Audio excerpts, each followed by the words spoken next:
Olá, gente, bom dia, tudo bem com vocês? Estou bem, feliz por mais uma vez podermos estar juntos e aprendermos um pouquinho mais sobre a Palavra de Deus. Estava aqui meditando aqui na Palavra de Deus e lendo um livro que é chamado Os Encontros de Jesus. É do Simon Kistemaker. É um bom livro. E aí eu estava lendo aqui, cheguei na parte do texto de Lucas, capítulo de número 8, a partir ali do verso de número 26, que é a cura daquele endemoniado Gerazeno, o Gadareno, né? O texto ali diz assim, então rumaram para a terra dos Gerazenos, fronteira da Galiléia. Logo ao desembarcar, veio da cidade ao seu encontro um homem possesso de demônios, que havia muito não se vestia, nem habitava em casa alguma, porém vivia nos sepulcros. E quando viu a Jesus, prostrou-se diante dele, exclamando e dizendo em alta voz, que tenho eu contigo, Jesus, Filho do Deus Altíssimo? Rogo-te que não me atormentes. E aí segue essa conversa, esse desenrolar dessa conversa, né? E então esses espíritos, que é chamado aí de legião, né? Eles pedem para Jesus não os expulsar. O verso 29 diz, porque Jesus havia ordenado ao espírito imundo que saísse daquele homem, pois muitas vezes aqueles espíritos se apoderavam dele, e embora procurassem conservá-lo preso, com cadeias, com grilhões, tudo despedaçava e era impedido pelo demônio, ou impelido pelo demônio para o deserto. E perguntou Jesus, qual é o teu nome?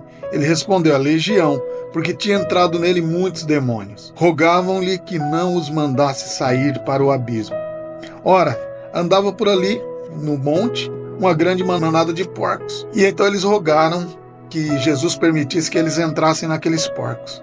E então Jesus permitiu. E tendo os demônios saído daquele homem, entraram nos porcos. A questão é que a manada de porcos precipitou-se de despenhadeiro abaixo para dentro do lago e se afogou ali. E então nós sabemos a história de que aquele homem passou a ser livre, limpo, liberto. Verso número 35 diz assim, então saiu o povo para ver o que se passara e foram ter com Jesus. De fato, acharam o homem de quem saíram os demônios, vestido em perfeito juízo, assentado aos pés de Jesus, e ficaram dominados de temor. É interessante pensar nesse texto por alguns motivos. O primeiro motivo que eu olho para esse texto e me chama muita atenção é que quando Jesus desembarca naquela terra, na terra dos Gerazenos, aquele homem vem de encontro a Jesus.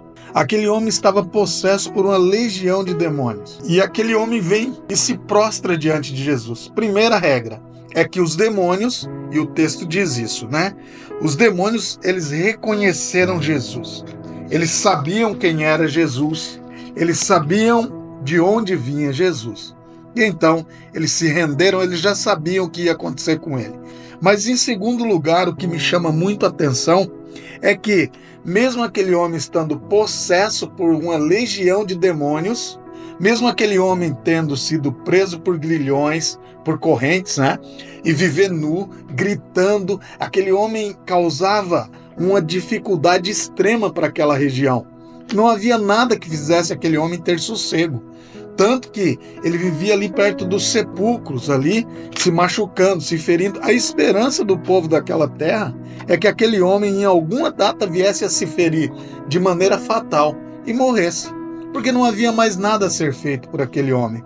Mas aqui entra a providência divina. Todo aquele tormento, toda aquela desgraça que havia sobre a vida daquele homem chegou ao fim quando foi encontrado por Cristo Jesus. E então isso me chama a atenção também para o tempo que Deus escolhe libertar, o tempo que Deus escolhe salvar. Às vezes nós ficamos presos pensando a respeito da eleição divina, né? E de fato, aquele que vai ser salvo, será salvo. Não importa se passou 1 ano, 2 anos, 3 anos, 10, 20 anos. O Deus poderoso é quem salva. A eleição ocorre na eternidade, se nós observarmos Efésios capítulo 1, verso número 4 e 5. Mas o tempo de Deus é que determina o abrir dos nossos olhos, o chamado eficaz para que nós olhemos para Cristo. Porque até então nós vivemos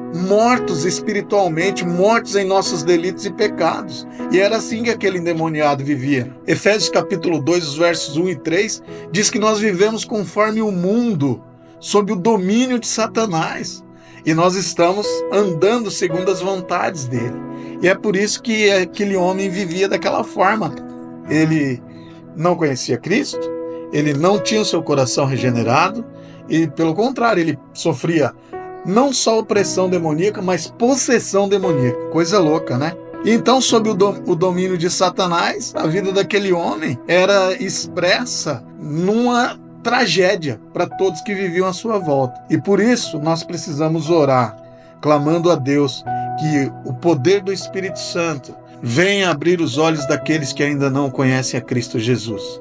Nós não sabemos quem vai ser salvo. A única coisa que nós precisamos fazer é pregar o Evangelho, pregar a palavra de Deus. Porque aqueles que ainda não encontraram Cristo, ou foram encontrados por Cristo, e não passaram pela conversão, estão vivendo em cegueira espiritual, conforme 2 Coríntios capítulo 4, verso 4, estão vivendo na escravidão ao pecado, conforme João capítulo 8, verso número 34, e estão também vivendo em opressão espiritual severa, que pode muitas vezes desembocar numa possessão demoníaca, de verdade.